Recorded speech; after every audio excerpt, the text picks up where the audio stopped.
Virtues in Borrowed Time. Noticing time being unusually late, fear shocks through me at the thought of not having the chance to cash my check. I must get to the bank. Time shows no mercy. As the cab comes to a slow stop, I see a different driver sitting behind the wheel. When opening the door, a cold gust punches its way past me, greeting the two men in the back.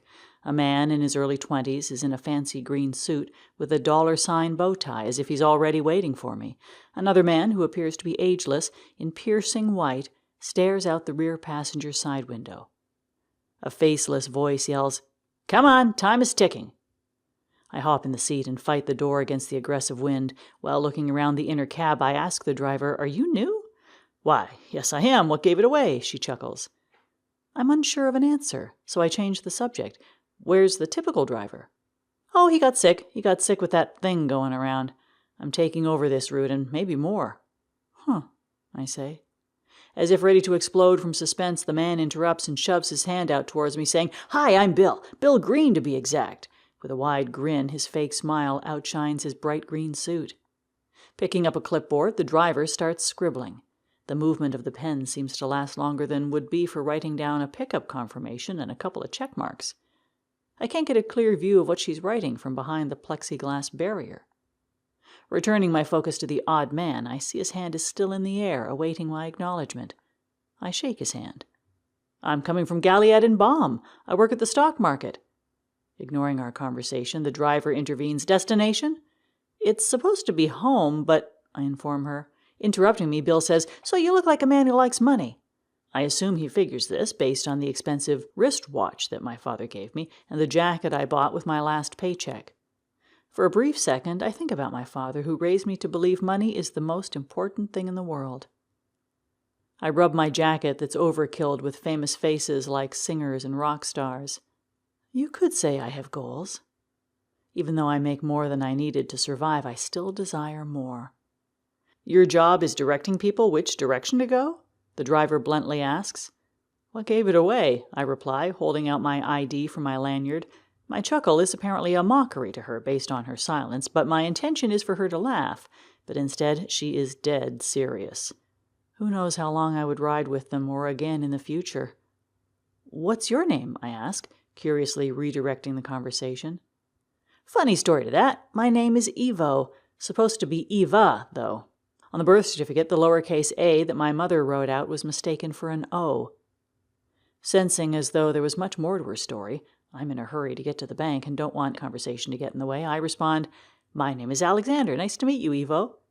As we approach a stoplight, she jots more on her clipboard and is interrupted with a call. Answering the phone, she announces, "Evo here." "But, sir—" "Okay." "Where are you going, Alexander?" she asked me without looking in the mirror. Pulling out my check and attempting to answer her, "I would like to stop—" "How much is your check for?" Bill abruptly continues, ignoring the driver. "We have to make a stop, everyone," Evo says as she peers from under the brim of her baseball cap into the rearview mirror. Not noticing it until now, her short hair and dress fashion is of a neutral state.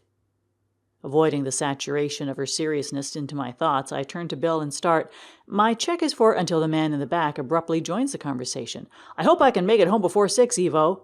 Turning his focus to me while adjusting his glasses, "Is money a goal mankind should have?" he challenges me. Bill answers, as if the question is for him. "Well, first off, money is what matters in this world. Without it, we can't have anything. With extra, we can have more than we need, and with excess, we can have almost everything." Hearing him say that makes my imagination grow at the thought of getting everything I want.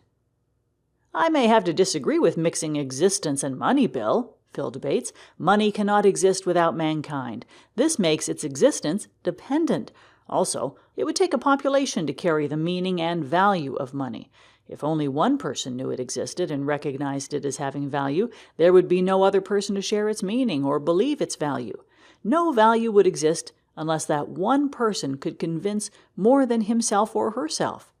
The excitement you show towards money is based off desire to improve your identity of self. The materialistic things, the process of getting them, is only a short-term pacifier for ill self-image. It's like placing a marble in an empty puzzle piece space and saying, "It fixes the emptiness of the puzzle," when realistically it's just a substitution. Of course, an unsettling and unfulfilled one. Yeah, if this guy won the lottery, he wouldn't be saying that. As the cab comes to a stop sign, my face involuntarily pushes against the scratched-up barrier behind Ivo. Scratches that look like deep claw gouges give a blurry view of the items next to Ivo.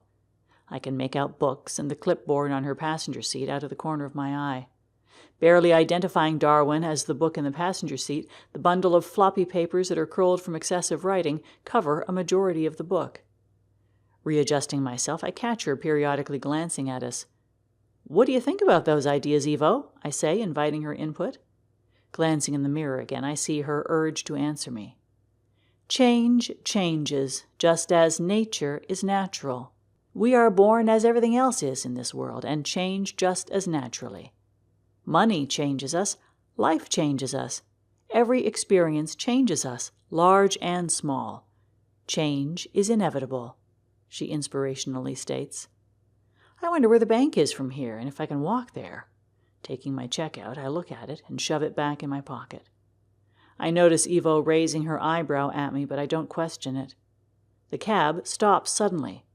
Realizing we've stopped in front of the man who was referred to as a quick stop after Ivo's phone call, words of an unrecognized language on the sleeves of a black hoodie parade down his arms. "Portador de muerte," shout at me in red lettering. He's carrying a newspaper and a dark, detailed walking stick. I imagine he doesn't care about money based on the way he's dressed. She reaches across and opens the passenger door to let him sit. His atmosphere feels mystic as the captain chair seems a throne to him. "Azrael?" she confirms. Phil impulsively asks me, "What exactly is the meaning of your job?" I sense as if he wants the new passenger to hear him ask me this question. Instinctually trying to avoid attention drawn to me, I speak quickly and quietly. "I work as a ski instructor," I answer him, but continue replying in my mind. I guess I have control of people's lives when they're on the slopes. "And success takes money," informs Bill loudly, "and I help people make that. This world would not be beautiful without it." The timing of his delayed response and emotion imitates an epiphone. Phil offensively refers to an ethical answer. "Nature is more a creator of perfect beauty than money." "I'm talking about money improving beauty. I will always believe in money," Bill argues. Ivo's clipboard is now on top of the middle console's armrest, and I have a clear view of it. Sentences that we said earlier in the cab are plastered on her clipboard papers. My knowledge of it makes goosebumps sprout on my back. Phil states, "You'll be the one to continue reasoning behind destruction of self-image and life itself." I watch as she put the life and voice of the clipboard in Azrael's hands. As he slaps the newspaper on the dash, the folded page falls open. The obituaries page slaps me with shock. I see the picture of the two men sitting here with me in the newspaper. The page filled with death naturally falls. An article about a bombing leading to an avalanche being their fate is face up. The cab stops hard. The newspaper falls to his lap. Sweaty hands stick to my check as I pull it out of my pocket. Without words, Azrael taps on the window, signaling the building with the stick. He stares at Ivo. Seeing the smirk he gives her, I shove the check in my pocket and close my eyes. "Anyone need to go in the bank?" I can sense her smirk as she taunts. "I think you had a check to cash, right, Alexander?" Squinting one eye open, I find courage to look at the bank. Separate groups of people walk in. In the front of each group, a leader wears the same sweatshirt and steps with a similar walking stick as Azrael.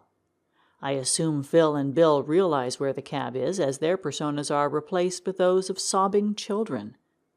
Oddly, Phil has a look of dread, while Bill has a smile under his tears.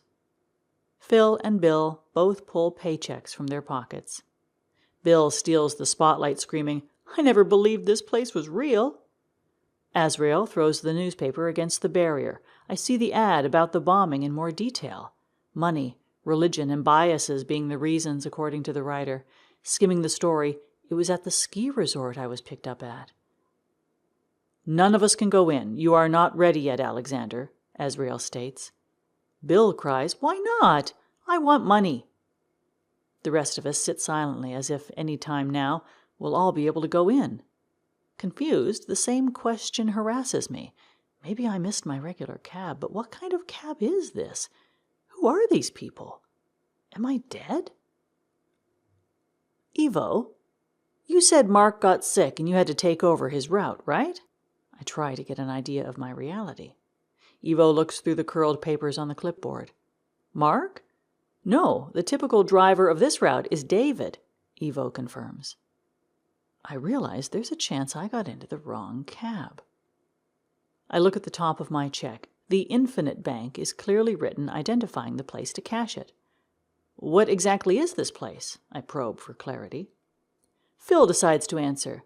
It's the place you always have heard about but dare not speak of.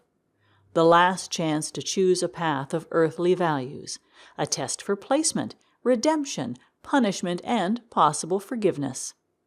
I gain courage and question Azrael. What's the date on that newspaper? Azrael puts his finger on the date that shows today.